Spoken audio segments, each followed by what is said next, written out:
Discuss कर रहे थे तो 4 बज गए हम लोग को वहाँ से निकल के यहाँ आते आते एग्जैक्टली हम लोग भी मीटिंग के टाइम पे आके पहुँचे हैं। और कल सुबह 10 बजे भी मीटिंग है अंबरनाथ में, 500 लोग की मीटिंग है और उसमें एक बड़ी डिस्कशन है पीट वॉशिंग का, जैसे एक डिबेट के समान। तो मैं रात को बड़ी देर तक मैसेज बना रहा था, कल रात को लगभग 2-2:30 बजे तक मैं मैसेज बना रहा था, क्योंकि कल सुबह कई पास्टर्स लोग अपने एंड टाइम के लोग आने वाले हैं और इसके ऊपर डिस्कस होने वाली है। वो भी मीटिंग अपने चर्च में अंबरनाथ में रखा हुआ है।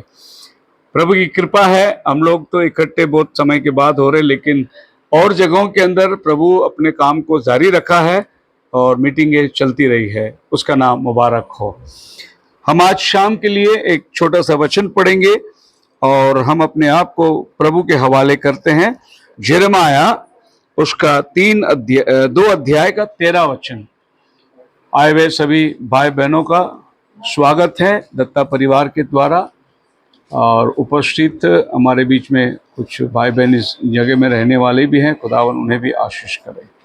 क्योंकि मेरी प्रजा ने 2 बुराइयां की है, उन्होंने मुझ बहते जल के सोते को त्याग दिया है और उन्होंने हौद बना लिया है, वरन ऐसा हौद जो टूट गए हैं और जिनमें जल नहीं कर सकता। प्रभु इस पढ़े गए वचन को आशीष दे। हम प्रार्थना करेंगे। हमारे स्वर्गीय पिता, आसमान और पृथ्वी का निर्माण करता, हम आज तेरे नाम में एकत्रित हुए हैं, क्योंकि तू वचन दिया है, जहां 2 या 3 मेरे नाम से जमा हो वहां मैं हूं। खुदावन तेरी उपस्थिति के लिए हम धन्यवाद देते हैं। हमारे गीतों के द्वारा तो अपनी प्रशंसा करी, अब हम चाहते हैं कि वचनों के द्वारा तो हमसे बातें कर और यहाँ उपस्थित हर एक हृदय को तू स्पर्श कर प्रभु, ताकि ये वचन उनके हृदय में वास करे। खुदावन बुद्धि नहीं पर हृदय, जिसको तू अपना कंट्रोल टावर बनाता है। और आज के दिन के लिए, इस घर के लिए जो वचन तू हमें दे रहा है, उस पर तेरी बड़ी बरकत हो। दुआ प्रभु यीशु के नाम से मांगते हैं, सुन और कबूल कर। बाइबल कहती है मेरी प्रजा ने 2 गलती की है, एक मुझ बहते झरने को छोड़ दिया और दूसरा उन्होंने अपने लिए हौद बना लिए, और वो भी टूटा हुआ हौद, और जिसमें पानी समाता नहीं। मेरी प्रजा ने 2 गलतियां की है। प्रभु आपके ऊपर आरोप लगा रहा है कि तुमने 2 गलतियां की। एक, मुझे छोड़ दिए तुम, जो मैं बहता झरना हूं, और दूसरा गलती, तुमने अपने लिए हौद बना लिए। तुम अपने लिए सोचे कि पानी को स्टोरेज करेंगे, लेकिन जब मैं बारिश बरसाता हूं मुझे तुम भूल गए। तुम सोचे कि मैं एक टंकी में पानी बना के रखूं। 2 गलतियां मेरी प्रजा ने की है। इस वचन में खुदावन अपने आप को एक झरना बता रहा है, एक कुआं बता रहा है, या एक वेल जिसको हम लोग बोलते हैं। झरने में से पानी उभरता है, और खुदावन अपने वचनों में बहुत सी बार कुएं का इस्तेमाल किया है। तो जो बाइबल के अंदर आप देखोगे, उत्पत्ति की किताब 16 अध्याय में, आज से 4000 साल पहले अब्राहम ये धरती में था, जिसको खुदा ने वाणी दी और बुलाया। और जब अब्राहम निकला तो बाइबल कहती है उसने कुआं खोदा। कुआं जो है वो एक सोर्स ऑफ लाइफ है। आज के तारीख में हमारे पास डैम है, डैम से पानी आती है, हमारे बिल्डिंग में स्टोरेज होता है, पंप से हम ऊपर चढ़ाते हैं, हमें पानी का सप्लाई मिलता है। लेकिन अगर आप 4000 साल पहले जाओगे तो उन दिनों में सिवाय कुएं का और कोई उनका पास में जरिया नहीं था। जब वो लोग जगह से जगह जाते थे, जहां पानी मिलता था वहां रुकते थे और झरना खोदते थे, अपने लिए कुएं खोदते थे, ताकि उनके लिए पानी और अपने जानवरों के लिए पानी मिल जाए। ऐसा ही 4000 साल पहले अब्राहम को जब प्रभु ने बुलाया तो बाइबल कहती है उसने कुआं खोदा। पढ़िए 16 का 6। अब्राहम ने सारै से कहा, देख तेरी दासी तेरे वश में है, जैसा तुझे भला लगे वैसा ही उसके साथ कर। तब सारै उसके दुख देने लगी और वह उसके सामने से भाग गई। तब यहोवा के दूत ने उसको जंगल में शूर के मार्ग पर जल के जल के एक सोते के पास जल के एक सोते के पास में हजीरा से खुदावन ने मुलाकात किया। अब यहां पर हम देखते हैं कि अब्राहम की पत्नी सारा जो बांझ थी, तो उन्होंने अपने घर में काम करने वाली हजीरा को अब्राहम के साथ दिया शादी करके, ताकि संतान प्राप्त हो और अब्राहम की वंशावली बनी रहे। लेकिन जब हजीरा गर्भवती हुई तो वो घर की पत्नी सारा को छेड़ने लगी। वो तो बांझ है। तो सारा को बहुत बुरा लगा। तब उसने अब्राहम से शिकायत किया कि देख, ये मेरी नौकरानी जो है मुझे छेड़ती है। अब्राहम ने बोला, तेरा नौकरानी तेरे हाथ में, तू जो करना है कर ले।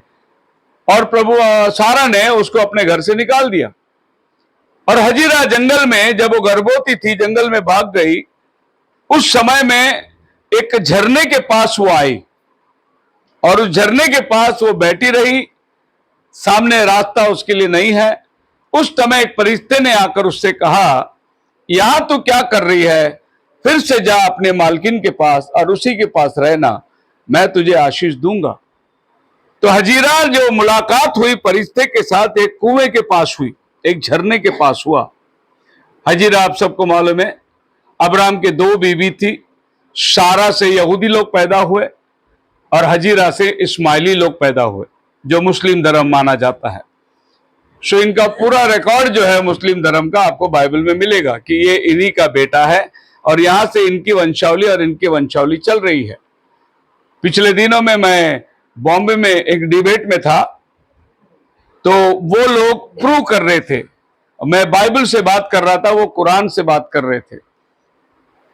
तो उनका विश्वास जो है वो अजीब सा विश्वास है तो पूरा बाइबल का ही विश्वास, लेकिन उन्होंने उसको तोड़ मरोड़ कर अपने लिए एक मजहब का रूप दिया और उसको इस्लाम किया, जबकि वो है अब्राहम का बेटा।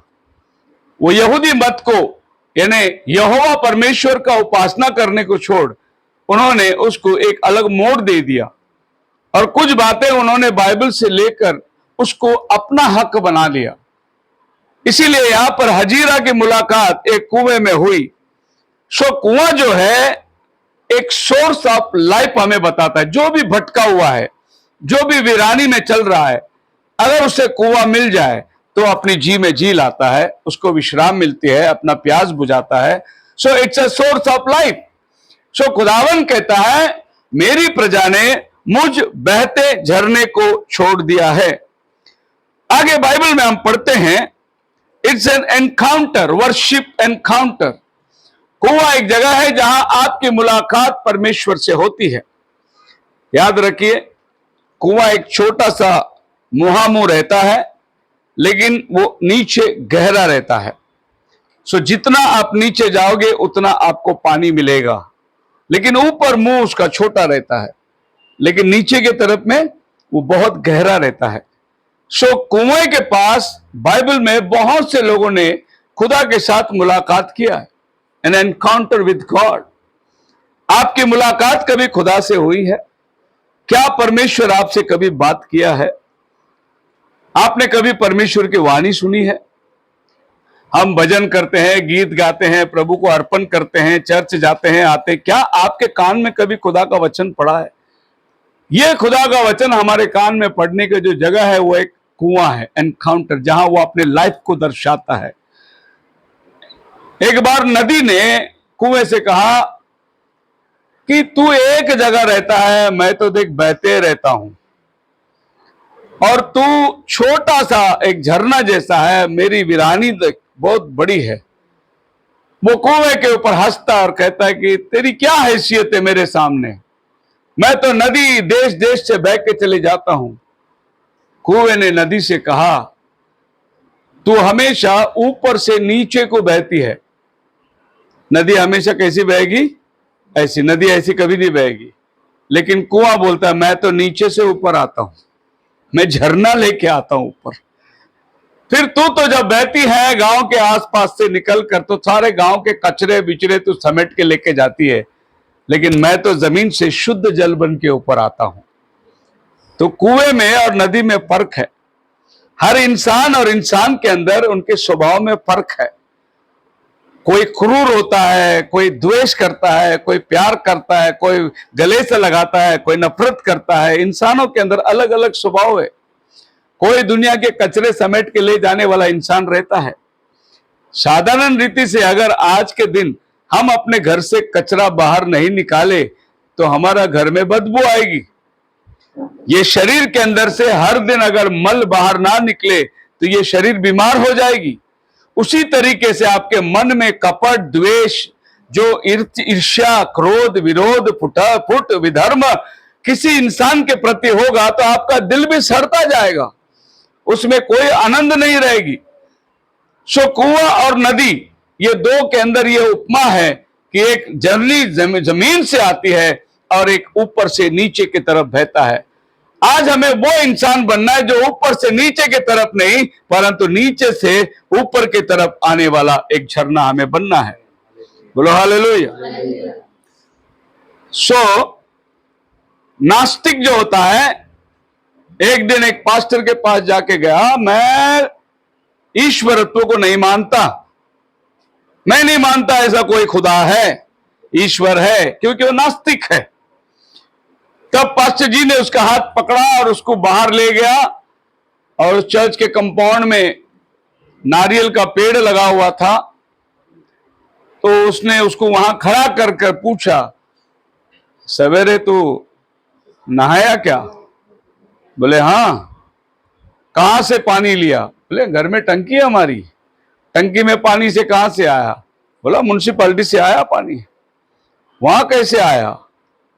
बोले हमने मोटर लगाकर पानी ऊपर चढ़ाई, मेरे घर में 1000 लीटर का टंकी है। तब वो पास्टर जी ने उसका हाथ पकड़कर बोला, वो नारियल का पेड़ देखना, और नारियल का पेड़ दिखा के उससे पूछा, उसमें नारियल में कितना नारियल दिखाई दे रहा है पेड़ पे? बोले लगभग 100 के आसपास होगा। एक नारियल में कितना पानी होगा? बोले 50 ने आधा लीटर, 500 ग्राम तो पानी एक नारियल के निकलता ही है, तो 100 लीटर में 50 लीटर पानी तो ऊपर है। तो 50 लीटर पानी तेरे घर में ऊपर चढ़ाने के लिए तेरे को मोटर लगी, पर ये नारियल का झाड़ ने कौन सा मोटर से पानी ऊपर चढ़ाया? ऊपर 50 लीटर पानी कैसे रख गया?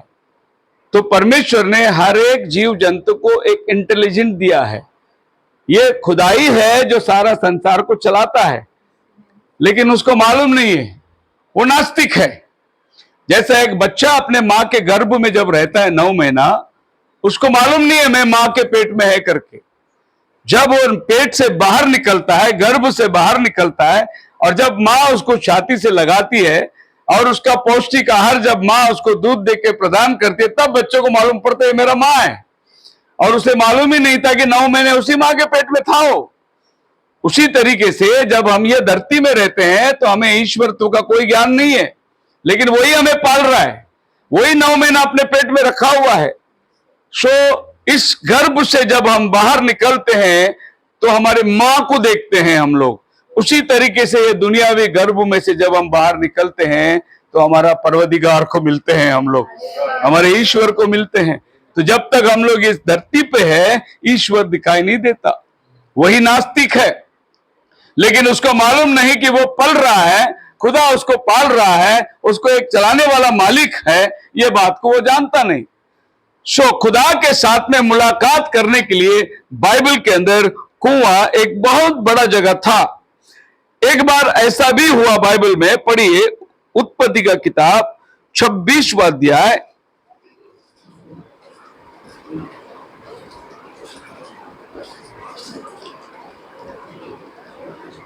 Genesis chapter 26 verse 25। तब उसने वहां एक वेदी बनाई, हाँ। और यहोवा से प्रार्थना की और अपना तंबू वहीं खड़ा किया। हाँ। और वहां इसहाक के दासी ने एक कुआं खोदा। एक कुआं खोदा। अब्राहम ने अपने परिवार को ले गया, एक वेदी बनाई कि ईश्वर को बलिदान समर्पित करे, और उसके बगल में उसने कुआं खोदा। ये कुआं एक सोर्स बन जाती है आपको जीवन प्रदान करने का, कि इस कुएं से मैं, मेरा जानवर, मेरा परिवार, सब लोग इसमें से पानी पिएंगे। सो एक रिसोर्स हमारे लाइफ के अंदर होना बहुत जरूरी है, और वो हमारे जीवन के अंदर कुएं का स्थान लेती है। इवन बाइबल यह कहता है कि उसके बाद उसका बेटा इसहाक जब उसी रास्ते से दोबारा लौट आ रहा था, वो वहीं रुका, उसी कुएं के पास वो रुका, और उसने क्या देखा कि इसमें पानी जो है वो थोड़ा गहरा है। और बाइबल कहती है, पढ़िए 46 अध्याय का 1 से लेके 4 वचन। तब इज़राइल अपना सब कुछ लेकर बेर्शेबा को गया और वहां अपने पिता इसहाक के परमेश्वर को बलिदान चढ़ाया। तब परमेश्वर ने इज़राइल से रात को दर्शन में कहा, हे याकूब, हे याकूब। उसने कहा, क्या आज्ञा? उसने कहा, मैं परमेश्वर हूँ, तेरे पिता का परमेश्वर। तू मिस्र में जाने से मत डर, क्योंकि मैं तुझसे वहां एक बड़ी जाति बनाऊंगा। Praise the Lord. फिर से एक बार याकूब वहीं से आ रहा है, इसहाक वहीं से आ रहा है। खुदा उनसे मुलाकात उसी कुएं के पास कर रहा है और वो दर्शन देख रहा है परमेश्वर का। कुआं जो है वो एक एग्जाम्पल है कि जिस तरीके से वो नीचे से झरने को ऊपर लेके आती है, वैसे ही परमेश्वर हमारे जीवन को उभारता है। वो हमारे जीवन के अंदर एक श्रोता बन जाता है। और यही कुआं जो है हमें बाइबल के अंदर शुरुआत से लेकर आखिर तक प्रभु ने इसका नमूना देते देते आया है। आपके हाथ में जो बाइबल है ये 6000 साल का पुराना इतिहास है। 6000 साल में कोई मोटर नहीं था, कोई पंप सेट नहीं था। हमेशा कुएं के पास से ही आपको पानी खींचना है। कुआं एक ऐसी वस्तु है जहां से आपको बकेट डालकर पानी उभरना है। परमेश्वर तो भी एक ऐसी चीज है जहां से आपको बाल्टी डालकर पानी को उभारना है। खुदा आपको पानी देता है, लेकिन उसको कुएं से लेके पीना वो आपका काम है। और जो कुएं से पानी निकालकर पीने को तैयार होता है, वो खुदा का सामर्थ्य को अनुभव करता है कि वो मेरे साथ है। नहीं तो क्या है, काम पे जाओ आओ और अपना निजी जीवन बिताते रहो। ईश्वरत्व को खाली 2 बार से नमन कर दिया तो हो गया। ऐसे आदमी बहुत से जी रहे हैं जिनको कोई मतलब नहीं। लेकिन कुछ लोग हैं जो भक्ति के साथ जीवन बिताना चाहते हैं, अपने जीवन में सच्चाई बनाना चाहते हैं, किसी के साथ झूठ नहीं बोलना, किसी के साथ में बुरा नहीं करना, हमारे जीवन से किसी को धक्का नहीं लगना, किसी को धोखा नहीं होना। ऐसा कुछ लोग एक धार्मिकता का जीवन जीने की कोशिश करते हैं। वे वो आदमी हैं जो बाल्टी डालकर कुएं में से निकालकर पीते हैं। बहुत से लोगों का तपस्या जो है वो ये दुनियावी सांसारिक होती है। वो एक कर्तव्य के रूप में निकल के चला जाता है। उसको मालूम नहीं कि ईश्वरत्व है क्या, लेकिन एक सद्भावना अंदर है कि कोई तो है जिसको हमें खोजना है। एक गहराई अंदर है कि हम किसी चीज को ढूंढ रहे हैं। अगर आपके अंदर गहराई है, आप ईश्वर को नहीं मानते, लेकिन जब आपका मां आएगा तो आप मां का पैर पड़ते, आपसे बुजुर्ग है उनको नमन करते हैं, क्योंकि परमेश्वर ने आपके अंदर वो बीज डाला है, एक आदर का बीज। अपने से बड़े का सम्मान करना और अपने बनाने वाले का आदर करना। निश्चित कुएं के पास में बाइबल में सभी लोगों की मुलाकात हुई। हमारे जीवन के अंदर कुआं एक बहुत बड़े स्थान को अपनाता है। उसी तरीके से परमेश्वर ने वायदा किया। कभी कभी कुआं परमेश्वर हमें तोहफे में भी देता है। डिट्रोनॉमी चैप्टर 6 वर्स 11 के अंदर कहता है, God's covenant to his people was that he would bring them into the land that had wells already dug for them. अब परमेश्वर ने 400 साल की गुलामी के बाद मूसा को मिस्र देश देने का कनान देने का वायदा किया, मिस्र से निकालकर। तब प्रभु मूसा से क्या कहता है मालूम है? मैं तुम्हें ऐसे देश में लेके जाऊंगा जहां ऑलरेडी कुआं खुदा हुआ है। बोलो हालेलुया। मतलब प्रभु बोलता है तुझे वहां जाके खोदना नहीं पड़ेगा, मैं खुदा हुआ कुआं तुझे दूंगा। रेडीमेड प्रभु आपको देना चाहता है। आज मैं यहां खड़ा हूं तो ये प्रयास मेरे मां बाप से मुझे मिला है। मैंने खोज के नहीं निकाला, लेकिन मेरे मां बाप के द्वारा मुझे सच्चाई मिली। मुझे बचपन में बाइबल पढ़ना उन्होंने सिखाया, मेरे उंगली पकड़कर वो चर्च जाना सिखाया। इसको बोलते हैं प्रभु मैं खुदा हुआ कुआं तुझे दूंगा। बोलो हालेलुया। मैं ऑलरेडी किसी और ने खोदा है अपने परिवार के लिए, वो वाला कुआं मैं तुझे दूंगा।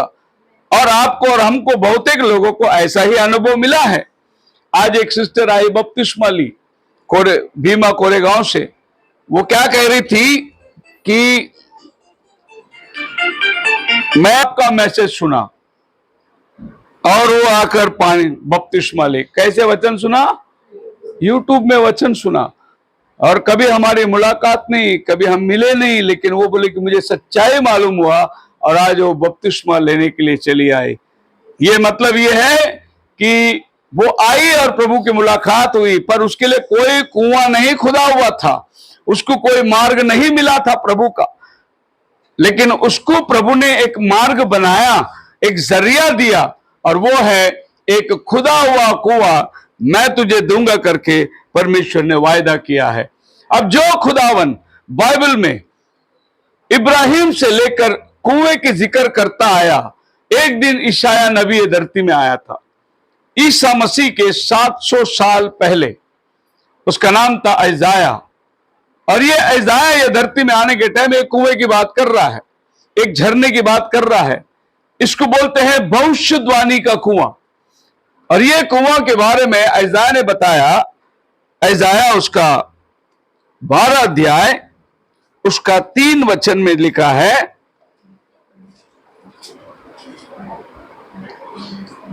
तुम आनंद पूर्वक उद्धार के सोते से जल भरो। तुम आनंद पूर्वक उस झरने से जल भरो। The well of salvation English कहता है, मैं तुम्हारे लिए एक झरना तैयार करूंगा और वो उद्धार का झरना होगा। It's a salvation. आज उद्धार के लिए आदमी कितना प्रयास करता है, हिमालय चढ़ के बैठा है, तपस्या कर रहा है, कोई एक पैर में कितना सालों से खड़ा हुआ है, कोई उपवास में है, कोई नखून बढ़ाया है, कोई बाल बढ़ाया है, तपस्या कर रहा है, ईश्वर को पाने के लिए प्रयास कर रहा है। खुदावन कहता है कि मैं तुम्हारे लिए एक धार्मिकता का रास्ता बनाऊंगा, और वेल ऑफ सल्वेशन, उद्धार मेरे तरफ से तुम्हें प्राप्त होगी, और मैं खुद उसके लिए एक रास्ता बनाने वाला। और ये ऐसाया जगत में ईसा के 700 साल पहले, यानी आज से 2700 साल पहले एक आदमी ने भविष्यवाणी किया, एक दिन मसीहा ये धरती पे आने वाला है। अब्राहम आज से 4000 साल पहले भविष्यवाणी किया कि उसके द्वारा परमेश्वर पृथ्वी के सारे कुलों को आशीष देगा। आज की जो तारीख आप लिखते हैं 2025, आज जून महीने का 6 तारीख है। ये तारीख आप लिख के क्या दर्शाते हैं? आज से 2025 साल पहले यीशु मसीह ये धरती में पैदा हुआ था, यही तो आप लिख रहे हैं, क्योंकि ये तारीख यीशु के जन्म से शुरू होता है। हर कोई आदमी इस तारीख को लिखकर पगार उठाता है, कोर्ट कचहरी करता है, इसी तारीख से सब कुछ चलता है, दुनिया वातावरण। लेकिन ये तारीख किसके जन्म से शुरू होता है ये लोगों को मालूम नहीं। बहुत कम लोग हैं जो लोग इतिहास को पढ़ के देखेंगे। अगर मैं आपसे पूछूं कि आज से 2000 साल पहले, 100 साल पहले, ये नहीं, तो आप कैसे लिखेंगे? तो आपको लिखना पड़ेगा बीसी। बीसी का मतलब है बिफोर क्राइस्ट। और 2000 साल का बाद का तारीख आपको दूंगा तो आपको एडी। एडी का मतलब एना डोमिनो, आफ्टर एसेंशन। तो ये एडी और बीसी जो है यीशु के जन्म से शुरू होता है। ये यीशु का जन्म निश्चित ये धरती में है करके प्रभु ने ऐसाया को बताया कि मैं एक झरना तुम्हें दूंगा जो उद्धार का झरना होगा। एक आदमी को जब प्यास लगती है, आप पढ़ेंगे, मुझे लगता है भजन संहिता 42 अध्याय का पहला 2 वचन पढ़ के देखिए, प्यास होती क्या है। Psalms chapter 42। जैसे हरनी नदी के जल के लिए हाँफती है, वैसे ही है परमेश्वर, मैं तेरे लिए हाँफता। जैसा हरिणी जल के नदी के लिए हाँफती है। हाँफने का मतलब जब आदमी दौड़ता है, भागता है, उसको दम लगती है तो वो किसके पास भागता है? पानी के पास भागता है। सो दाऊद राजा कहता है कि जब हरिणी पानी के तरफ जैसे दौड़ती है और हरिणी पानी की तरफ कर जब उसके पीछे शेर लग जाता है, जब उसके पीछे सिंह लगता है, वो अपनी जान बचा के भागती है। जान बचा के कहां भागता है? वो झरने के पास भागती है। डेविड बोलता है जैसा वो भागती है वैसा मैं प्रभु तेरे लिए हाँफता हूं। कब मैं आकर तुझे अपना मुंह दिखाऊं। उसी भजन संहिता 122 अध्याय खाली 22 में आप पढ़ेंगे, पहला वचन पढ़िए। जब लोगों ने मुझसे कहा, जब लोगों ने मुझसे कहा आओ हम यहोवा के भवन पर चलें, हाँ जी, तब मैं आनंदित हुआ। Praise the Lord. दाऊद कहता है जब लोग मुझे बोले आओ हम प्रभु के भवन को चले तब मैं आनंदित हुआ। आज चर्च आने के लिए बोले तो कंटाल आता है, आओ हम प्रार्थना में जाए तो कंटाल आता है। लेकिन डेविड कहता है जब लोगों ने मुझसे कहा तब मैं आनंदित हुआ। कब मैं जाकर अपने परमेश्वर को अपना मुख दिखाऊं। यही झरना परमेश्वर आपके जीवन के अंदर चाहता है। बाइबल कहती है प्रोवर्ब्स चैप्टर 4 वर्स 23 के अंदर एक और झरने की बाइबल बात करती है। सबसे अधिक अपने मन की रक्षा कर, सबसे अधिक अपने मन की रक्षा कर, क्योंकि जीवन का मूल स्तोत्र वही है। जीवन का मूल सूत्र वही है। इंग्लिश में पढ़िए इस वचन को। Keep thy heart with all diligence, for out of it are the issues of life. Out of your heart comes the issues of life. Bible बोलता है तेरा हृदय एक कुएं के समान है जिसमें जीवन की बातें निकलती उभरती है। हालेलुया। मनुष्य का हृदय कपटी है, मनुष्य का हृदय स्वार्थी है, इसमें से जीवन की हर बातें निकलती है। आप अपने माइंड से एक बात कह दो कि कल सुबह 5 बजे मुझे बॉम्बे जाना है, अपने माइंड से कह दो, वो बराबर आपको सवेरे 5 बजे उठाएगी। और आपको जो भी प्लान आपको करना है, 5 बजे से मैं ट्रेन पकड़ूंगा, 8 बजे बॉम्बे पहुंचूंगा, 9 बजे ऑफिस जाना है, 11 बजे वहां जो भी आपको कल करना है सब अपने माइंड से आज रात को कह दो, वो आपको पूरा गाइड करेगी। मैं कभी सोचता हूं कि सवेरे 4 बजे उठ के निकलना है, गुजरात जाना है, तो मैं कोई अलार्म लगा के नहीं सोता हूं, मैं अपने माइंड को बोल के सोता हूं कि मुझे 4 बजे उठना है। वो बराबर मुझे 4 बजे उठाती है। आज मैं सवेरे सोया था, मैं रात को बोला 5 बजे उठना है मुझे, बराबर 5 बजे मुझे उठाया उसने। हम तैयारी कर रहे थे। सो आपका माइंड एक कुएं के समान है, एक झरना है जिसमें से जीवन की स्रोत निकलती है। और यही मनुष्य को सबसे अधिक धोखा देने वाली वस्तु है। इसके लिए बाइबल बोलते हैं अपने मन की सबसे अधिक रक्षा कर। आप डॉक्टर को जाके बोलो मेरे को हार्ट में दर्द हो रहा है, उसको मालूम है हार्ट किधर है, किडनी में दर्द हो रहा है और उसको मालूम है किडनी किधर है। एक सवाल और पूछ लो डॉक्टर को, मेरा माइंड में दर्द हो रहा है, डॉक्टर को मालूम ही नहीं माइंड आपके बदन में किधर होता है, क्योंकि माइंड ऐसा कोई वस्तु नहीं है। लेकिन माइंड का डेफिनेशन क्या है? द थिंकिंग फैकल्टी, सोचने की जो क्षमता है आपके अंदर, वो माइंड करता है। और माइंड को प्लेस किधर किया? हमारा 20वीं सदी का भविष्यवक्ता ने बोला माइंड अपना बॉडी और अपना स्पिरिट के बीच में जो जगह है वो माइंड कवर करता है। तो माइंड का वस्तु, माइंड का फंक्शन क्या है हमारे बॉडी के अंदर, उसके लिए भी भाई ब्रनम ने एक उदाहरण दिया। और वो उदाहरण उसने बहुत सिंपल दिया। बोला कि आप अगर एक सिगरेट हाथ में पकड़ो तो उसके पीछे कपास होता है, आगे तंबाकू होता है, तो तंबाकू जलता है, वहां से धुएं अंदर आते हैं। आदमी जब धुआं खींचता है तो कपास में वो तंबाकू का राख जो है वो फिल्टर होता है और खाली धुआं अंदर जाता है, नहीं तो पूरा राख अंदर जाएगा। इसको बोलते हैं फिल्टर स्टेशन। और ये माइंड हमारे अंदर फिल्टर स्टेशन है। ये माइंड फिल्टर करता है कि हमने क्या लेना है और क्या हमें छोड़ना है। अगर एक माइंड प्रभु को समर्पित हो या एक विश्वासी हो और वो चलते चलते समझो किसी पोस्टर को देख लिया, जैसे हमें बाइबल बोलता है तो सिनेमा मत देखना, और हम सिनेमा नहीं देखते। हमारे घर में बचपन से टेलीविजन नहीं था। आज दुनिया टेलीविजन का पागल है, लेकिन बचपन से हमारे घर में प्रार्थना का घर था, टेलीविजन तक हम लोग नहीं देखते थे। सिनेमा थिएटर में हम कभी पैर नहीं रखे। ऐसा शिक्षण हमारे परमेश्वर ने बचपन से हमें देते आया है।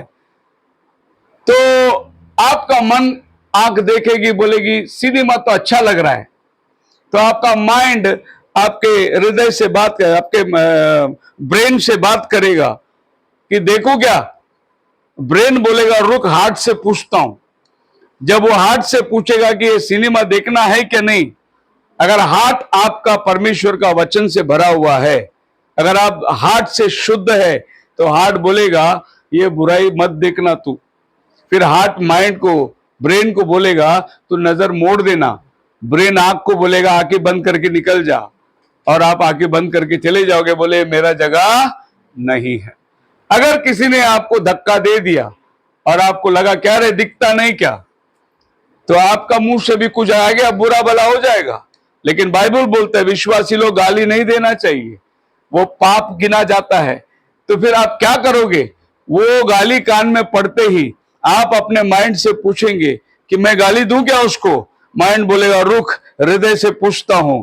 हृदय में अगर आपका परमेश्वर का वचन है, तो हृदय बोलेगा गाली के बदले गाली मत देना। फिर हृदय रामायण को बोलेगा आना कानी कर, माइंड कान को बोलेगा अनसुनी कर, और आप सीधे चलते जाएंगे। मतलब आप अगर परमेश्वर के तर्कश में चलना है, तो आपका हृदय एक श्रोता बनना बहुत जरूरी है, एक झरना जहां से पानी उभरता है। बाइबल कहती है, पढ़िए आगे हम लोग पढ़ेंगे, निर्गमन उसका 2 अध्याय और उसका 15 वचन। तब फिरौन ने यह बात सुनी, तब मूसा को घात करने की युक्ति की।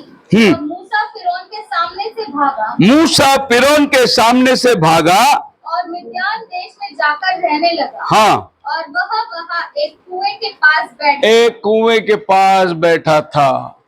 जब पारो ने मूसा को आरोप लगाया और मूसा अपना जान बचाकर भाग रहा है, तो वो मिद्यानी देश में चला गया और कहां जाके बैठा? एक कुएं के पास जाके बैठा। मैंने क्या बताया? कुआं आपके जीवन में एनकाउंटर विद गॉड, खुदा से मुलाकात करने का एक जगह है। और वहां पर जिप्पोरा नाम की लड़की अपनी बहनों के साथ पानी भरने को आई, और उन्होंने मूसा को हौद में से पानी निकाल कर पिलाया, और फिर वो अजनबी को अपने घर ले गया। और वहीं मूसा ने उसकी बड़ी बेटी जिप्पोरा से शादी करी, और मूसा अगला 40 साल जो है वो मिद्यानी बन के रहा, जब तक परमेश्वर ने उसको नहीं बुलाया। तो उसकी दुल्हन कहां मिली? एक कुएं के पास मिली। बोलो हालेलुया। प्रभु ने क्या बोला? मैं तुम्हारे लिए एक उद्धार का झरना दूंगा, और वो झरने के पास जब तुम जाओगे, तुम्हें सल्वेशन मिलेगा, तुम्हें उद्धार मिलेगा। बाइबल कहती है, पढ़िए यूहन्ना की किताब 7 अध्याय और उसका 78 वचन, 7:38। जो मुझ पर विश्वास करेगा, जैसे पवित्र शास्त्र में आया है, उसके हृदय में से जीवन के जल की नदियां बह निकलेगी। एक औरत पानी भरने को आई, सामरी औरत, और प्रभु यीशु मसीह उस कुएं के पास बैठा था, और उस औरत से प्रभु ने कहा मुझे पीने को दे। तभी औरत ने कहा कि आप यहूदी, हम सामरी, आप कैसे हमसे पानी मांगते हैं? जात पात आ गई वहां पर। सो यीशु मसीह ने कहा अगर तू जानती कि तू किससे बात कर रही है, तो तू मुझसे पानी मांगती। तो यह औरत ने कहा आप कहां से पानी देंगे? नीचे पानी कुएं में गहरा है, आपके पास बाल्टी नहीं। तो पहला बोला हमारा जात पात, परमेश्वर ने मनुष्य को एक ही जात करके बनाया, इंसान, लेकिन मनुष्य ने अपने लिए ऊंच नीच बनाकर जात बना ली। पर परमेश्वर की निगाह में आप क्या है? उसके बेटे और बेटियां हैं। एक बाप होता है, वह उसके 4 बच्चे होते हैं। ये 4 बच्चों में कोई ऊंचा नीचा नहीं होता, चारों भी उसके बच्चे होते हैं। वैसे जिस मालिक ने पूरी धरती को बनाया, इंसान को बनाया, उसके लिए इंसान एक जैसा है, लेकिन इंसान ने दर्जा बना लिया, तो ऊंचा तो नीचा। 2 दिन पहले मैं अंबरनाथ में कब्रिस्तान में था, और मैं बात कर रहा था कब्र के बारे में कि ये दुनिया में एक ही कब्र खाली है, और वो प्रभु यीशु मसीह का कब्र खाली है, जो तीसरे दिन मुर्दों में से जी उठा। बाकी जितने महात्मा लोग ये धरती में आए वो सब जिए, भला काम किया और वे सो गए, उनका कब्र बना हुआ है, लेकिन एक कब्र खाली है, क्योंकि उस कब्र में जिसको रखा था वो तीसरे दिन मुर्दों में से जी उठा। जब मेरा प्रचार खत्म हुआ, मैं सबको सलाम किया, जब मैं मुड़ा, एक लड़का भागते भागते मेरे पास आया, बोला सर प्लीज एक्सक्यूज मी। तो मैं रुक गया, उसको देखा पीछे मुड़ के, बोला अंबेडकर ने तो हम लोग को आजाद किया, तो अंबेडकरवादी था वो। और मैंने बोला जितने महात्मा लोग हैं वो सब, महात्मा गांधी भी कब्र में है, इंदिरा गांधी भी कब्र में है, अंबेडकर भी कब्र में है, लेकिन एक कब्र खाली है। तो उसको बुरा लग गया, वो बोला अंबेडकर ने हमारा छुटकारा दिया। तो मैं बोला किस बात से छुटकारा दिया? बोले हम लोग जो नीच जात के थे, हमें समान अधिकार देने के लिए उसने प्रयास किया, उसने हमें आजादी दी। मैं बोला इंसान ने जिसको गुलाम बनाया उसमें से आजादी अंबेडकर जी ने आपको दिया, वैसे ही शैतान ने हमको पाप का गुलाम बनाया, उसमें से आजादी प्रभु यीशु मसीह ने दिया हमको, वो अंबेडकर नहीं दे सकता है। पाप से हमें कौन छुड़ाया? पाप की गुलामी के अंदर आप और हम पड़े हुए थे, माता के गर्भ से ही हम पाप में हैं। हम सोचते हैं दुनिया में आने के बाद हमने पाप नहीं किया। दाऊद कहता है मां के गर्भ से ही मैं पाप में जन्मा हूं, क्योंकि कोई भी बच्चा चोरी कर, झूठ बोल, डाका डाल करके मां बाप नहीं सिखाते, लेकिन बच्चा अपने आप करता है। क्यों करता है? कोई मां थोड़ी बोलता है अपने बच्चों को बेटा झूठ बोल, चोरी कर, लेकिन बच्चे को स्कूल भेजना पड़ता है, अच्छी बातें उसके अंदर डालना पड़ता है, क्योंकि मां के पेट से ही वो पाप में पैदा होता है। वो पाप का खून उसे पाप करने को मजबूर करती है। इसीलिए एक उद्धारकर्ता की जरूरत है, और प्रभु यीशु मसीह ने आपके और मेरे लिए सूली चढ़ा। उसके मार खाने से हम चंगे हो गए, और उसके कोड़े खाने से, उसके खून बहाने से हमें पाप से मुक्ति मिलती है। बोलो हालेलुया। एक बार मैं अंबरनाथ में कॉटेज प्रेयर मीटिंग में था, उन्होंने अपने बड़े चाचा जी को बुलाए थे और मुझसे बोले कि हमारे बड़े चाचा जी है। मीटिंग के बाद हम लोग इंट्रोडक्शन किए, और इंट्रोडक्शन में उन्होंने बताया कि मैं पोल्यूशन डिपार्टमेंट में हूं, और हम लोग रेड मारते हैं जहां कंपनी में पानी निकलती है, धुआं निकलती है, पोल्यूशन करते हैं, उसके ऊपर रेड मारते हैं, हम उसके इंस्पेक्टर है। तो मैंने बोला आप पोल्यूशन कंट्रोल करते हैं? बोला हाँ। तो मैंने बोला पाप का पोल्यूशन बढ़ रहा है, उसके ऊपर कुछ कंट्रोल है क्या तुम्हारे पास? ये दिन बर दिन अपराध बढ़ रहा है, बलात्कार बढ़ रहा है, खून बढ़ रहा है, ये जो भी हमारे आसपास में आपत्ति हो रही, इसका कोई कंट्रोल है क्या? नहीं नहीं नहीं नहीं, वो कंट्रोल हमारे पास नहीं। मैं बोला वो कंट्रोल प्रभु यीशु मसीह के पास है। आप अपना जीवन प्रभु को समर्पित करो, आपको प्रभु पाप के कंट्रोल से बचाएगा। बोलो हालेलुया। मैं जब उल्लासनगर में मीटिंग को जाता था, उधर एक ब्रदर और सिस्टर के हस्बैंड जो है वो सवेरे उठ के शराब पीता था, शराब से ही मुंह धोता था वो, और जब मैं प्रार्थना को खड़ा रहता था मेरे सामने आके ऐसे आड़े सो जाता था वो, इतना उसको गुस्सा था मेरे ऊपर। लेकिन आज वही ब्रदर बाइबल लेके प्रचार कर रहा है। उस पाप के बंदगी से कौन उसको छुड़ाया? प्रभु यीशु मसीह ने छुड़ाया, क्योंकि वो पाप के लिए हमारे बदले क्रूस पर चढ़ाया गया। यही बाइबल कहता है 2700 साल पहले कि एक झरना मैं देने वाला हूं, और वो झरना उद्धार का झरना होगा, तुम्हें साल्वेशन देने वाला झरना होगा। और यही झरना एक दिन धरती में आया, एक कुएं के पास बैठा और उस औरत से पानी मांगा। वो औरत बोलती आप यहूदी है। यीशु मसीह ने कहा अगर तू मुझे पानी मांगता तो मैं तुझे जीवन का जल देता। किसने बोला जीवन का जल? यशायाह ने बोला था 700 साल पहले कि एक जीवन का जल ये धरती में आने वाला है। तब वो औरत कहते आपके पास तो बाल्टी नहीं है, आपके पास रस्सी नहीं है, आप कैसे पानी पिलाएंगे? तो प्रभु ने बोला अगर मैं वो पानी पिलाऊं तेरे जीवन में, फिर कभी तू प्यासी नहीं होगी। और तुरंत बोलती है मुझे वो पानी पिला, तो बार बार कुएं के पास आने की जरूरत नहीं। तब यीशु मसीह ने कहा मैं जरूर तुझे पानी पिलाऊंगा, अपने पति को ले आ। अब वो तुरंत कहती है कि मेरा कोई पति नहीं, मतलब मैं अभी शादीशुदा नहीं हूं। तब प्रभु यीशु मसीह कहता है तेरा 5 पति हो चुका है, और अब जो तेरे पास है वो भी तुझे छोड़ दिया है। मतलब 6 पति होने के बाद में भी उस औरत के जीवन में प्यास नहीं बुझी। इसी को बोलते हैं प्यास। किसी को शराब की प्यास, किसी को धूम्रपान की प्यास, किसी को औरत की प्यास, किसी को सिनेमा की प्यास, किसी को क्रिकेट की प्यास, किसी को जुए की प्यास। ये औरत के जीवन में प्यास बुझी नहीं। प्रभु बोला 5 पति तू कर चुकी है, अगर तू मुझसे पानी मांगा होता तेरे अंदर से एक झरना निकलता, मतलब तू खुद एक कुआं बन जाएगा। और ये औरत को पता चला कि मेरे जिंदगी की बात ये कैसे बताया, क्योंकि बाइबल में लिखा है एक जीवन का झरना आने वाला है, और वो जीवन का झरना उसी के सामने बैठा हुआ था। और प्रभु ने उसकी जीवन की सारी पहलू बता दी। वो औरत दौड़ते हुए गई अपने गांव में, बोले मुझे मसीहा मिल गया है, और पूरी गांव को समेट के लेके आ रही थी। बोलो हालेलुया। पहला उसने यीशु से पानी पिया, बाद में गांव वाले उस औरत से पानी पिए। प्रभु ने बोला अगर कोई मेरा पीछा करेगा तेरे अंदर एक झरना निकलेगा। बोलो हालेलुया। ये भी एक कुआं एक दिन ढूंढ के प्रभु के पास आया, बाद में खुदा ने इसको ऐसा झरना बनाया। आज इतने लोग इस कुएं से पानी पी रहे हैं। मेरे द्वारा लोग पानी का प्यास बुझा रहे हैं, उद्धार का प्यास। प्रभु आपको भी एक झरना बनाएगा, क्योंकि आपके अंदर वो कुएं को परमेश्वर ने रखा हुआ है। अगर आप अनुमति दे, खुदावन आपके जीवन को एक झरना बना देगा। आपके जीवन से सद्गुण बाहर निकलेंगे, आपके जीवन से भले काम बाहर निकलेंगे। आप एक उद्धारकर्ता का झरना बन सकते हैं। बाइबल कहता है ऐजाक ने दोबारा वापस उसी घर से लौट आया।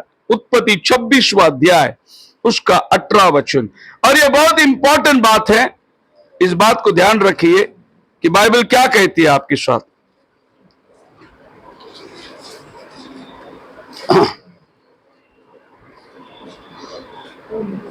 आणि त्याचा बाप अब्राहम याच्या हयातीत ज्या विहिरी खणल्या होत्या व ज्या त्याच्या मृत्यूनंतर बलिष्ठांनी बुजवून टाकल्या होत्या त्या त्याने पुन्हा उकरल्या आणि Praise the Lord. जी नावे दिली होती। इसहाक कहता है कि जब उस रास्ते से लौट आया वो उसी कुएं के पास रुका जो अब्राहम ने खोदा था, लेकिन अब उसमें पानी नहीं थी, तो आइज़ाया ने उसी कुएं को और गहरा खोदा। बोलो हालेलुया। उसी कुएं को उसने जो अपने बाप ने खुदवाया था, इसने और भी उसको गहरा खोदा और उसमें से पानी निकाला। ये वो समय है जब आप चलते चलते आपके जीवन के अंदर मुसीबत आ जाती है, परेशानियां आ जाती है, बीमारियां आ जाती है, नौकरी की समस्या आ जाती है। ये वो टाइम है जब आपको कुआं और गहरा खोदना है। क्या मतलब है? और अधिक आपको प्रार्थना में जाना है, और अधिक आपको घुटने में जाना है, और अधिक आपको अपना जीवन प्रभु को समर्पित करना। यही कुआं गहरा खोदने का मतलब है। हम लोग वचन में गहराई में जाते हैं, हम बातों को गहराई से सुनते हैं। कोई हल्की हल्की बातें सुन के छोड़ते, लेकिन हम मन लगा के सुनते हैं। तो बाइबल कहता है उसी रास्ते से हमें गुजरना है जो बाप इब्राहिम गुजरा था, लेकिन अब वो कुआं पानी नहीं है, लोगों ने मिटा दिए। इसहाक वहीं रुककर उसी कुएं को दोबारा खुदाया। देखिए, कुआं का मुंह छोटा होता है, लेकिन उसका झरना गहरा होता है। आप जितना ज्यादा खोदोगे उतना गहरा पानी आपको मिलेगा। बोलो हालेलुया। पिछले दिनों में ऐसा हुआ, एक सिस्टर हमारी चर्च से जो आंध्र प्रदेश में रहने को गई थी, वो आई अचानक, बोले आपको चलना होगा आंध्र प्रदेश, हमारे गांव में आपको आना होगा। तो हमने एक तारीख दे दी, ठीक है हम फलाना तारीख आ जाते हैं। और मैं यहाँ से गाड़ी लेके मेरे फैमिली को ले हम आंध्रा पहुंचे। वो सिस्टर ने लिया, हम लोग को बिठाया, खाना पीना हुआ, सब हुआ। मैं बोला बात क्या है सिस्टर? बोले चलो जाना है खेती में।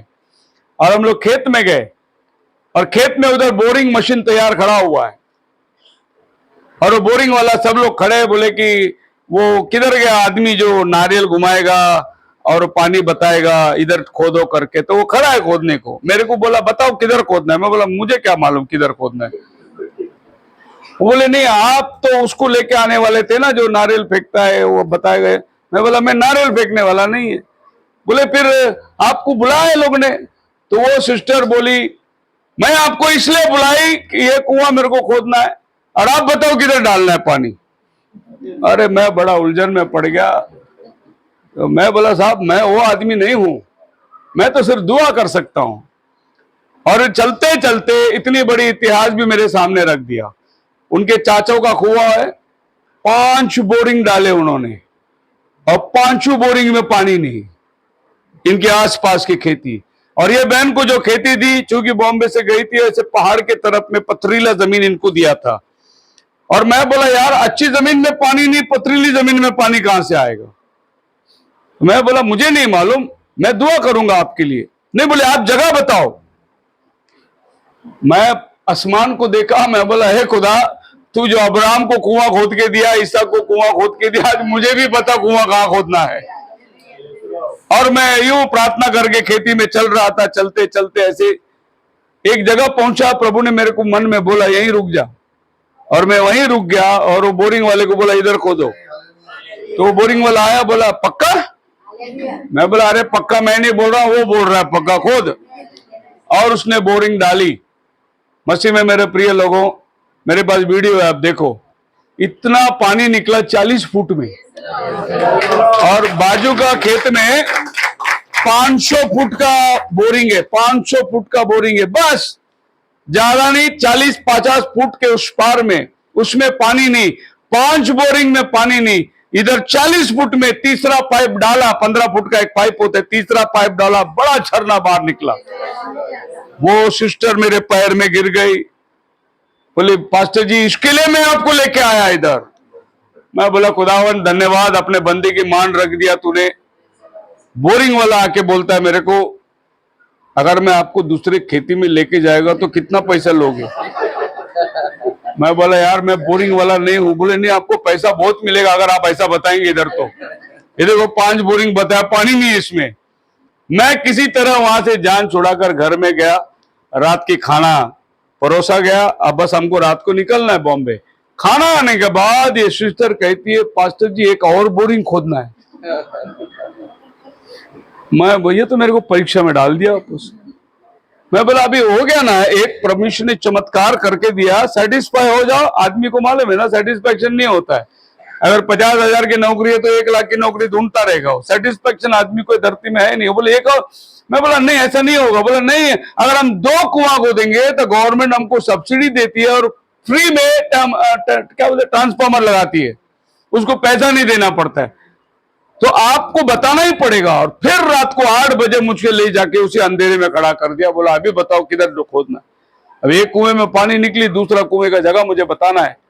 और मैं प्रभु को बोला प्रभु माफ करना, ये मुझे परीक्षा में डाल रही है, ये लालची बन गई, एक निकला तो 2 मांगता है इसको, प्रभु क्षमा कर। और मैं चलते चलते फिर उनको एक जगह बताया, वो और भी ऊंचा जगह, और वहां पर भी पानी परमेश्वर ने रात को 9 बजे इतना बड़ा झरना निकल कर आया कि अगले दिन वो पूरे गांव वाले आके ढूंढने लगे वो किधर गया वो आदमी। मैं आपको ये बताना चाहता हूं, आश्वासन देना चाहता हूं कि वही परमेश्वर जो वहां अब्राहम के कुएं में पानी दिया इसहाक के लिए, आज भी वो मौजूद है। यहाँ आज वचन सुनने वाले के हर एक जीवन में वो कुआं तैयार है। आप जितना खोदोगे उतना ज्यादा पानी आपको मिलेगा। आप जितना वचन पढ़ोगे उतना ज्यादा आशीष आपको मिलेगा। आप जितना अधिक प्रार्थना में जाओगे उतना अधिक आशीष प्रभु आपको देगा। पानी है कुएं के अंदर, निकालना आपका काम है। आप उस झरने को बाहर निकालना है। बोलो हालेलुया। खुदा ने अपना काम किया है, आपको और मेरे को हमारा अपना काम करना है। एक बार रेगिस्तान में एक आदमी चल रहा था अपने नौकर को लेकर, और चलते चलते रात हो गई। वो बोले हम यहाँ तंबू गाड़ेंगे और यहाँ पर हम विश्राम करेंगे, सवेरे हम जर्नी को आगे बढ़ाएंगे। और उसने अपने नौकर से कहा कि देख मैं तंबू के अंदर सोया हूं, बाहर ऊंट सब है, ध्यान देना तू। और वो अंदर मालिक सो गया। सवेरे उठ के देखा नौकर सोया है, ऊंट दोनों गायब। तो मालिक ने बोला ऊंट किधर है? बोले सर इधर ही बांधा था। अरे वो तो मैं भी जानता हूं, पर किधर गया हूं? नौकर ने बोला मुझे नहीं मालूम साहब। अरे तेरे को मैं बाहर क्यों सुलाया? ऊंट की रखवाली करने। वो नौकर ने बोला साहब आप ही हमेशा बोलते थे हर बात के लिए खुदा के ऊपर भरोसा करो, खुदा के ऊपर भरोसा करो।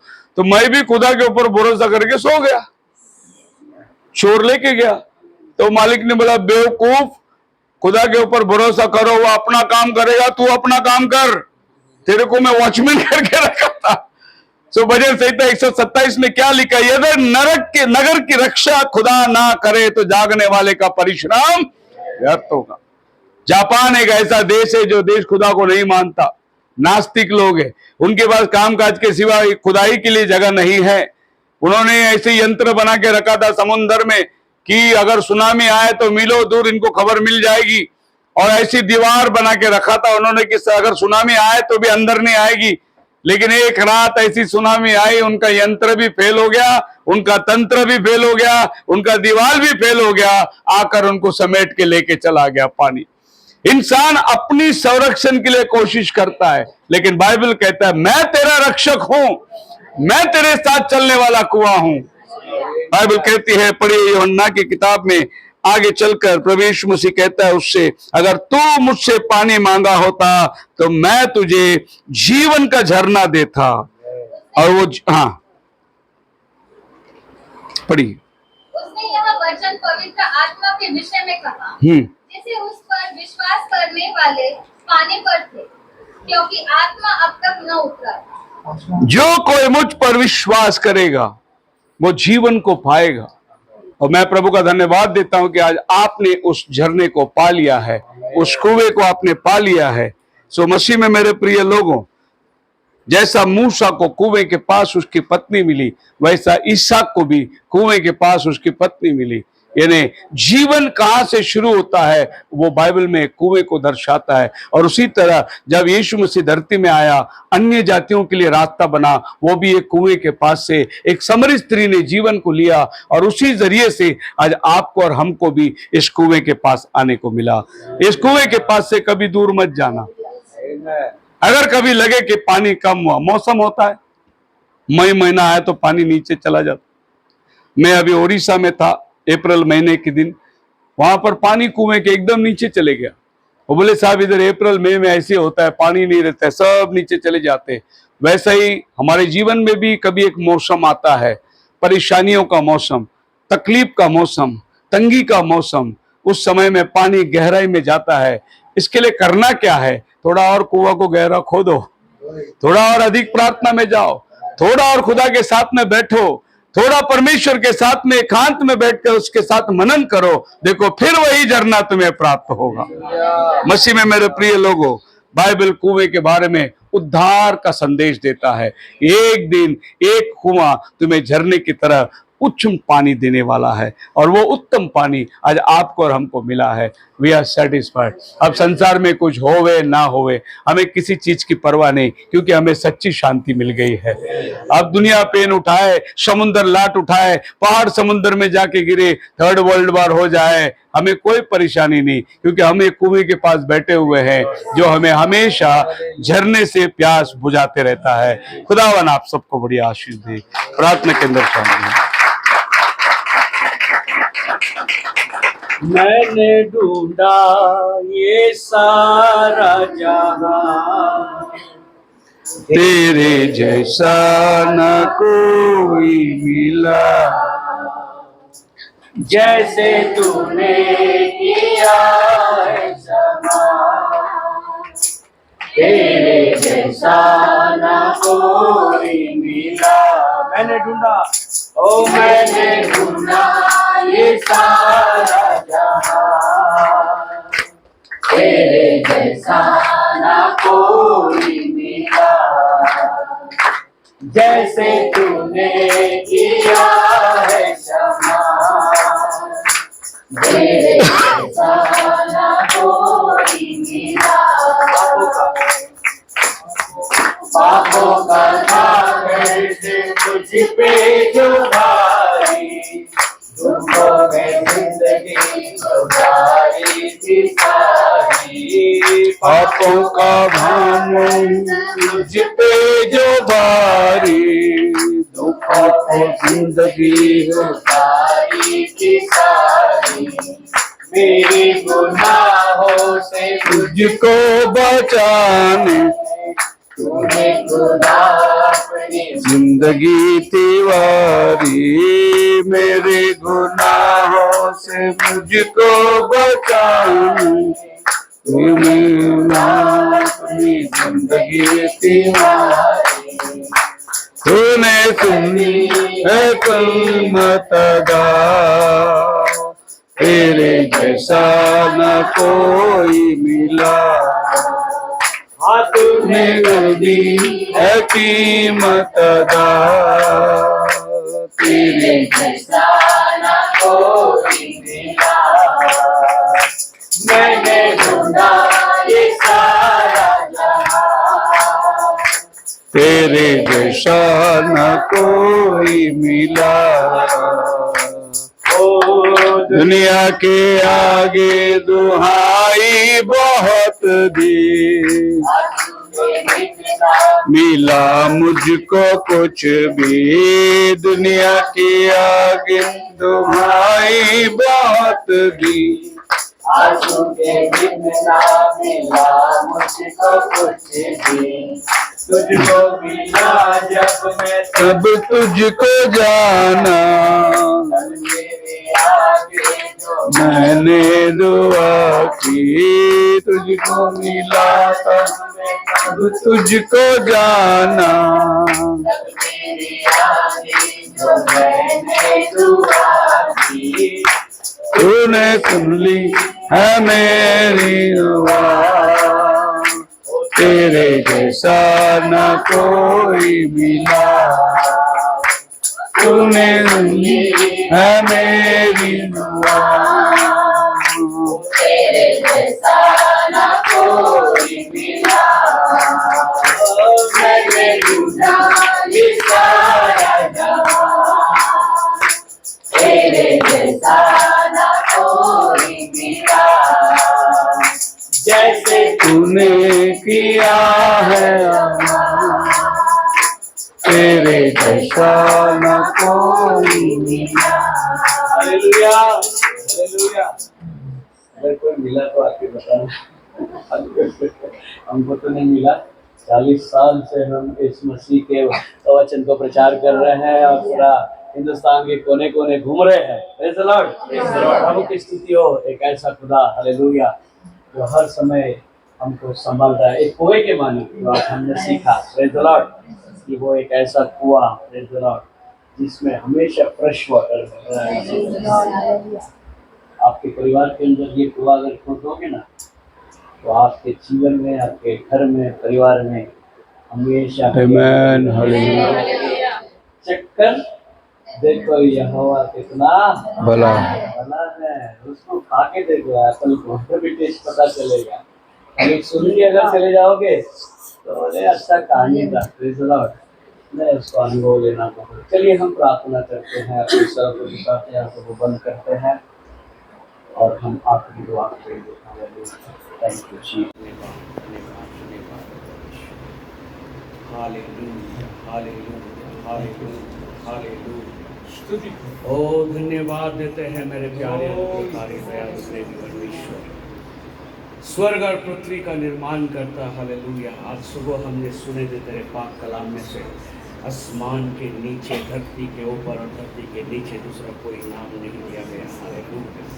केवल एक ही नाम, प्रभु यीशु मसीह का नाम। हालेलुया। और लिखा है हर घुटने उस नाम में टेके जाएंगे। तू सामर्थी है, तू सर्व सामर्थी है प्रभु यीशु। हालेलुया। और हम धन्यवाद देते हैं कि आज खुदा बाप आपने परमेश्वर अपनी उपस्थिति हमारे बीच में रखी। आपके पाक कलाम में से आपने प्रभु हमसे बातें किया और हम विश्वास करते हैं उस कलाम के ऊपर प्रभु कि जैसा तूने कहा प्रभु वैसा ही प्रभु है। हालेलुया। हम पूरे कलाम प्रभु जो हर एक वचन जो तेरे ओर से निकला उसके ऊपर प्रभु जी विश्वास करते हैं, क्योंकि तेरा कलाम कहता है विश्वास करने वालों में ये चिन्ह होंगे। हालेलुया। आप तू अद्भुत युक्ति करने वाला पराक्रमी परमेश्वर, हम धन्यवाद देते हैं आज प्रभु जी दत्ता परिवार ने प्रभु जिस मकसद से प्रभु यहाँ पर धन्यवाद की समारत की है, तेरी मंडली दूसरे कलीसिया को इकट्ठा किया है प्रभु, होने पाए कि आज का ये सभा यहाँ उपस्थित छोटे से बड़े तक हर एक के लिए प्रभु एक आशीर्वाद का कारण बने प्रभु। हर एक के जीवन में, घर में, परिवार के अंदर प्रभु एक बड़ा प्रभु जी ऐसा चमत्कारी काम को तू कर राजेशु कि हर एक का विश्वास प्रभु दुगना बढ़ जाए राजेशु। हालेलुया। तेरे नाम के ऊपर राजेशु। हालेलुया। और सारे समस्याओं को दूर कर प्रभु, इस घर के लिए, परिवार के लिए विशेष करके प्रभु जी सारी मंडलियां प्रार्थना करती है प्रभु जी। भाई अभिषेक, दूसरा अभिषेक, उनके माता पिता, भाई और प्रभु जी सारा परिवार के लिए खुदावन प्रभु तू रहम कर, तू दया कर, और खुदावन तेरे उन आशीषों को जो तू अब्राहम से प्रभु जी हालेलुया दिया था, किया था प्रभु जी उत्पत्ति 12वां अध्याय में, कि मैं तुझे आशीष दूंगा, मैं तेरे नाम को बड़ा करूंगा, और मैं तेरे अंदर से एक बड़ी जाति को उत्पन्न करूंगा, और जो तुझे आशीष दे उसे मैं आशीष दूंगा। प्रभु वो तमाम आशीर्वाद के लिए प्रभु जी हालेलुया, ब्लेसिंग के लिए हम प्रार्थना करते हैं प्रभु जी हालेलुया। तेरे प्रभु जी इस घर में तू बनी रख प्रभु जी, इन तमाम आशीषों से प्रभु जी, हर एक बात को तू आशीर्वादित, काम धंधे को आशीर्वादित कर प्रभु जी, घर परिवार आशीर्वादित हो प्रभु जी, दिलाट आशीर्वादित हो प्रभु जी, तेरी कमाई में बरकत दे प्रभु जी, और तेरे गवाही के लिए राजेश्वरी सुंदर खुदा की गवाही हालेलुया इस परिवार में बनी रहे हालेलुया, हमेशा प्रभु जी तेरी गवाहियों का बादल से गहरा रहे हालेलुया। ऐसा हम प्रार्थना करते हैं प्रभु जी, विशेष करके प्रभु उनके बुजुर्ग माता पिता के लिए भी हम धन्यवाद देते हैं खुदा बाप कि आपने उनकी आयु प्रभु बढ़ाई, और प्रभु जी इतने सारे दिन प्रभु हमारे साथ प्रभु अपने आशीषों से प्रभु, और यहाँ पर उपस्थित में हर एक प्रभु कलीसिया के प्रभु जी भाई बहनों के लिए और मित्रगणों के लिए, आसपास के पड़ोस के लिए प्रभु जी सारे लोगों के लिए मैं दुआ करता हूँ प्रभु, सबको तो आशीर्वाद दे, हर एक को तो ब्लेस कर। थैंक यू इस प्रभु जी घर को तूने ब्लेस किया, इसके लिए धन्यवाद देते हैं।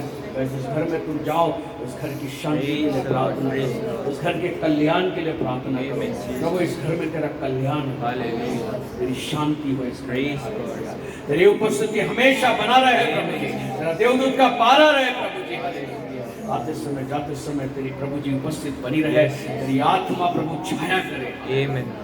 तो प्रभु यूज कर प्रभु जी तेरे दास को हालेलुया, कलीसिया का खंबा के माने तूने खड़ा किया है प्रभु जी, अभिषेक को ऐसा ही तू प्रभु उनके प्रभु जी आत्मिक और जीवन को भी मजबूत कर प्रभु, अनेक प्रभु जी तेरी सेवा के अंदर प्रभु कार्य करते हुए हाथ बढ़ाते हुए प्रभु खानों को तू मजबूत कर। यस धन्यवाद हर एक एल्डर डीकन के लिए, हर एक प्रभु जी भाई और बहनों के लिए प्रभु, इसके लिए हर एक प्रभु शिष्य बहनों के लिए धन्यवाद देते हैं, सबको तो आशीष, सारी विनती अनुग्रह आशीष हमारे उद्धार करता यीशु मसीह के सामर्थ्य नाम में मांगते हैं, आमीन। क्या हम सब खड़े हो जाएंगे अपनी जगह पे, अपने हाथों को उठा करके hallelujah hallelujah hallelujah hallelujah, thank you Jesus, thank you Jesus, thank you Jesus, thank you Jesus. प्रभु यीशु मसीह का कृपा, शांति, समाधान, पवित्र आत्मा का सहभागिता अब से लेकर जगत के अंत तक संभालने का वायदा जिसने किया, कोई आज भी हमारे मध्य में होकर उसी वायदे को पूरा करने की सामर्थ्य रखता है। प्रभु यीशु मसीह के नाम से हम सब लोग मिलकर कहेंगे आमीन आमीन। खुदा बाप आप सबको आशीष दे।